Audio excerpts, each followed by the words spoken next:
Now let's bring back our line opinion panelists back to the virtual roundtable. The state of New Mexico is rescinding its work from home policy, calling for more than 8,000 of its employees to return to work in early January. That's as we approach the holiday season. And the CDC warns of a possible triple-demic, with the threat of flu, RSV, and COVID all growing. State employees were notified about this policy change at the start of December. Now, Tom, is it a reasonable request to have a full return to the office for all 22,000 employees after, and I'll remind you, after we have just gotten through the holiday break, everyone's traveling, everyone's ganged up together, suddenly you got 22,000 people all indoors. Is this a smart idea? Well, that'll be up to the governor and the different cabinet secretaries. The number that hit me was the 8,000, that are still in that realm of, doing that remote work as opposed to 22,000 total state employees. And so that was, that number is like, okay, it's not a majority, but it's definitely a group that, really needs to be addressed, because I think the state of New Mexico is running up against the same kind of issue that many small businesses and even large businesses are facing as far as the changing workplace and the changing, work environment. Whether it's not just reserved for frontline workers in restaurants, but also in call centers and corporations and manufacturers. Everybody's trying to grapple with what this new work dynamic is. Even with my own company, we have mainly remote workers, and then we'll come in from time to time, meet at the office to hash through some different things. But for the state of New Mexico, with $18 million worth of leased space, most of it is in Santa Fe. That comes into the management aspect.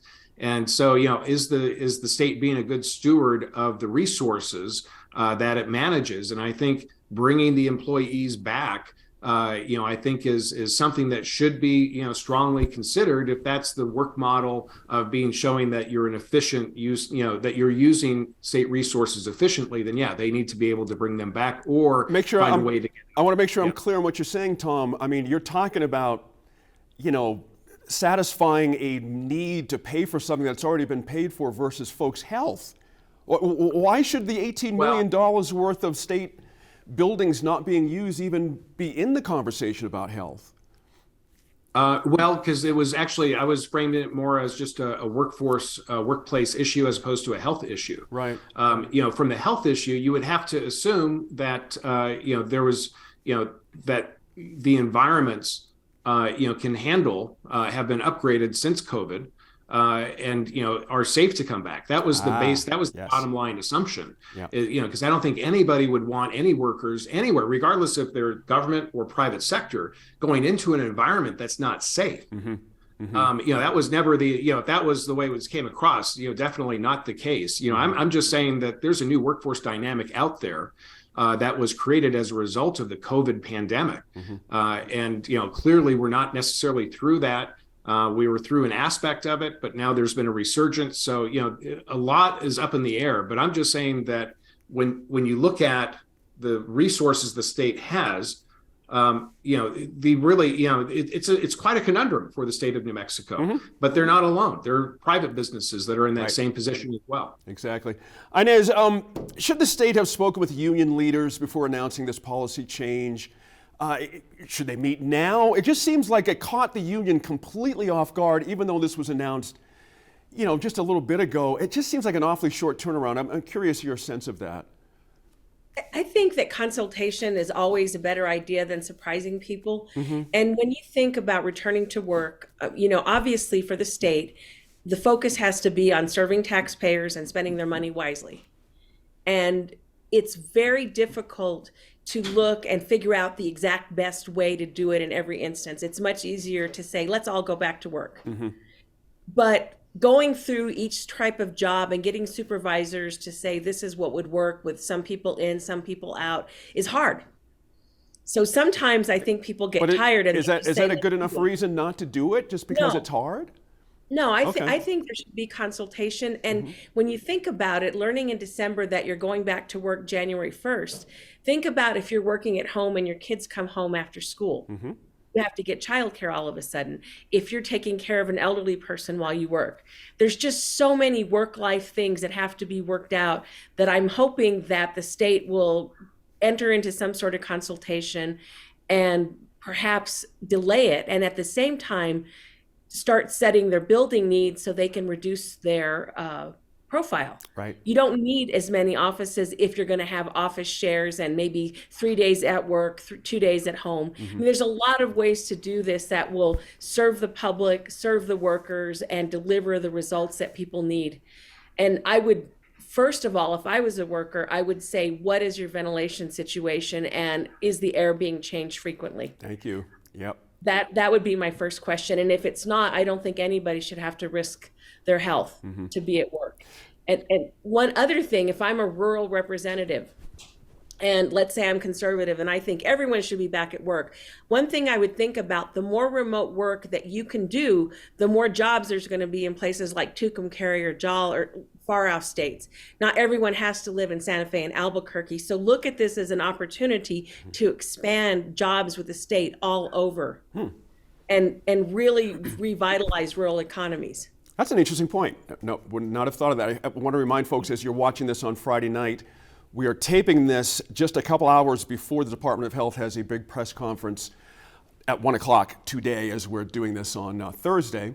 And I'm curious, Algernon, what they're going to come up with. I don't think we're going back to a mask mandate. That's not coming, certainly. But I got to wonder if possibly phasing in the return might be the better way to go here. Instead of doing this drop dead, everybody walks in the door at a certain day, at a certain time. I got to imagine those conversations have to be happening. What's your sense of that? There's conversations also just about messaging. I mean, it's far from mask mandates. It's hard to hear the health department really promote the wisdom of mask use. And if we're going to start phasing people saying, okay, we got to come back to work. Well, okay.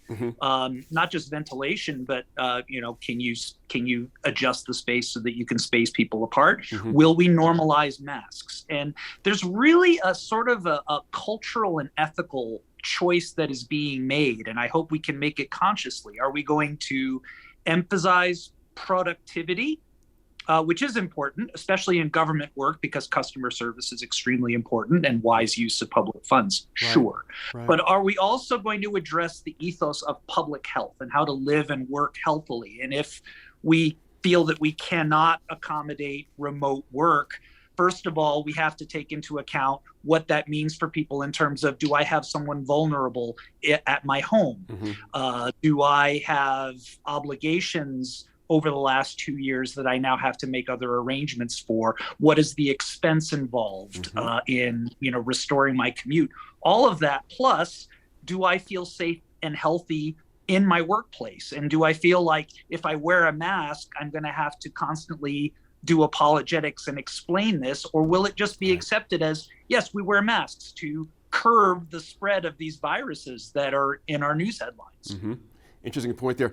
Tom, the unions are saying we could have job loss from this. Like, some folks might just quit because there's other opportunities out there to work at home. There's plenty of private employers who are not going to force you to come into a compromised situation. We're already understaffed in state government as it is. Is this a danger, a legitimate problem here?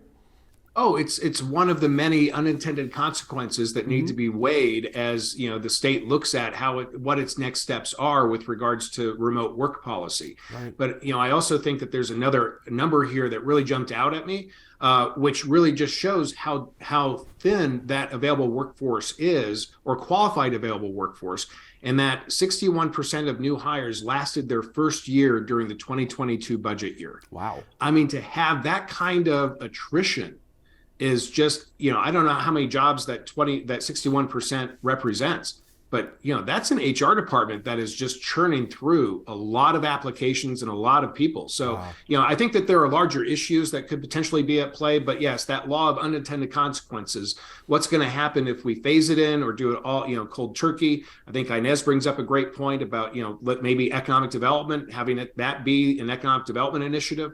But then that relies on the backbone of technology, and how well can we rely on that to help make that happen. Interesting you mentioned that the technology. Inez, our wastewater surveillance program halted at the end of September, supposed to resume in December, but it was during a critical period when we're trying to assess how bad the situation is. And I'll remind folks, we had every county red but one this week in New Mexico. So we need information, don't we? We need information, and we also need acceptance. I think there was a political decision among everybody, Democrats, Republicans, that we were just going to pretend COVID was done and go about our lives. And we're living with the results of that. And it's not done. And I read recently that there's a new variant perhaps developing that are the monoclonal antibodies that they treat COVID with probably won't work on. Wow. So we may end up with a variant that we can't treat the way we can.